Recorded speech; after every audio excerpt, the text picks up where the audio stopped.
আমাদের চ্যানেলে আরও একটি নতুন ভিডিওতে আপনাদের অনেক অনেক স্বাগত জানাই।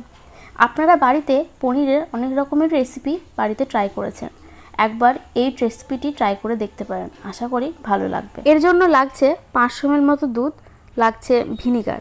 আমি এই ভিনিগারের সাহায্যে ছানা কেটে নেব। আপনাদের কাছে পনির থাকলে পনির ব্যবহার করতে পারেন। এরপর লাগছে বেসন, কাশ্মীরি লঙ্কার গুঁড়ো, লাগছে হলুদ গুঁড়ো। এখানে আমি নিয়েছি কিছুটা পরিমাণ গরম মশলা, আর স্বাদ মতো লবণ তো লাগছেই, আর লাগছে আমাদের কসুরি মেথি। এই সমস্ত উপকরণ ছাড়াও লাগছে আমাদের কুচিয়ে রাখা পেঁয়াজ, কুচিয়ে নেওয়া টমেটো আর কুচিয়ে নেওয়া লঙ্কা। এরপর লাগছে কিছুটা আদা, আমি এখানে থেতো করে নিয়েছি, আর নিয়েছি ধনেপাতা কুচিয়ে রেখেছি।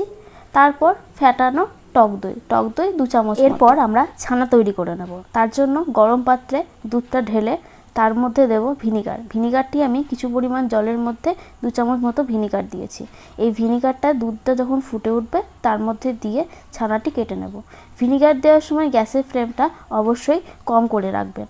ছানাটা একটা পাত্রে ঢেলে নিয়ে তার মধ্যে ঠান্ডা জল ঢেলে দেব, যাতে ভিনিগারের টক ভাবটা কেটে যায়। এবার আমরা গ্রেভি তৈরি করব। তার জন্য কড়াই গরম হলে তার মধ্যে পরিমাণ মতো সর্ষের তেল দিয়ে দেব। তারপর দেব 2 চামচ মতো বেসন। বেসনটি ব্রাউন কালার না আসা অবধি ভেজে নেব। আর বেসন দিয়েছি তার কারণ এই বেসন গ্রেভি থেকে জল ছাড়তে দেবে না। তারপর দিয়ে দেবো পেঁয়াজ কুচি। পেঁয়াজ ও বেসন ভালো করে মিশিয়ে নিয়ে তার মধ্যে দেব লঙ্কা কুচি, টমেটো কুচি এবং থেতো করে রাখা আদা।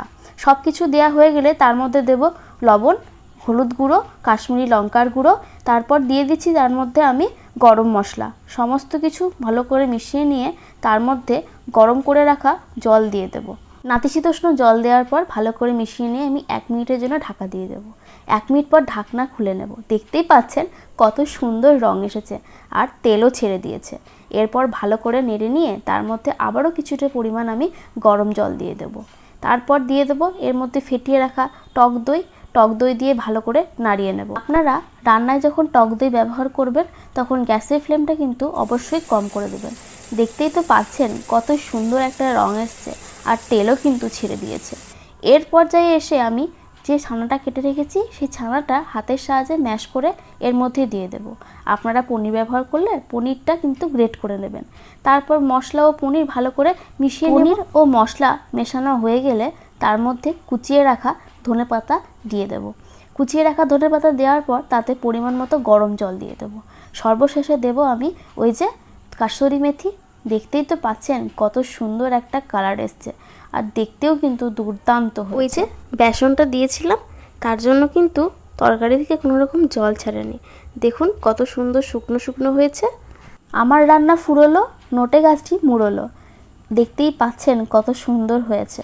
এটি আপনারা রুটি, পরোটা বা ভাতের সাথে খেতে পারেন। তাহলে বাড়িতে কবে বানাচ্ছেন সেটা অবশ্যই আমাকে জানান। কেমন লাগলো সেটা নিচে কমেন্ট বক্সে জানাতে ভুলবেন না যেন।